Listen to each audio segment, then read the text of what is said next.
ایک شخص کہتا ہے میرا باپ بڑا گنہگار تھا، میں نے غسل و کفن دے کے اسے دفن کیا، رات کو خواب میں اپنے باپ کو دیکھا، تعجب تب ہوا جب میں نے اپنے باپ کو جنت میں دیکھا۔ میں نے کہا بابا آپ تو بڑے گنہگار تھے، آپ تو بڑے خطاکار تھے، آپ جنت میں کیا کر رہے ہیں؟ اس نے کہا میرے لال 3 دن تک میری قبر میں آگ جل رہی تھی، 3 دن تک مجھ پر فشار قبر عذاب قبر میں مبتلا تھا، لیکن 3 دن کے بعد کچھ قبریں چھوڑ کر ایک نیک خاتون کو دفن کیا گیا، جس کی آنے کے بعد پورے قبرستان میں جن جن پہ عذاب ہو رہا تھا ان پر اللہ کی رحمتیں نازل ہونے لگیں۔ فرمایا نور برس رہا تھا۔ کہا بابا یہ کیسا نور تھا؟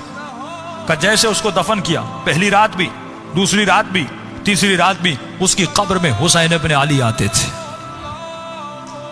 فرمایا جب اس خاتون نے میرے عذاب کو دیکھا، فرمایا اس کے دل میں رحم پیدا ہوا، اور جب امام حسین اس کی قبر میں آئے تو اس نے کہا مولا مجھ پر تو رحمتیں ہیں، لیکن یہ بھی آپ کا چاہنے والا ہے، اس کی قبر میں عذاب ہو رہا ہے، میں چاہتی ہوں میری خاطر آپ اس کی شفاعت کر دیں۔ کہ اس وقت امام نے دعا کے لیے ہاتھوں کو بلند کیا، میرا عذاب ختم ہوا۔ کہ بابا وہ خاتون کون سی تھی؟ کہ اس کا نام یہ تھا، اس کے شوہر کا نام یہ ہے، فلاں محلے میں رہتی تھی۔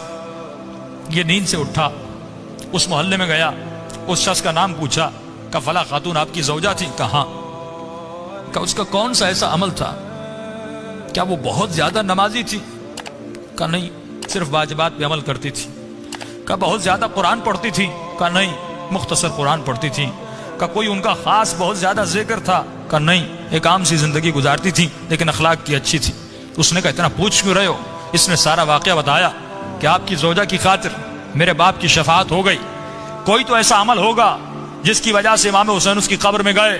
تو فرمایا ایک عمل تھا جو کثرت سے کیا کرتی تھی۔ کہ وہ کون سا عمل تھا؟ فرمایا روزانہ زیارت عاشورہ پڑھا کرتی تھی۔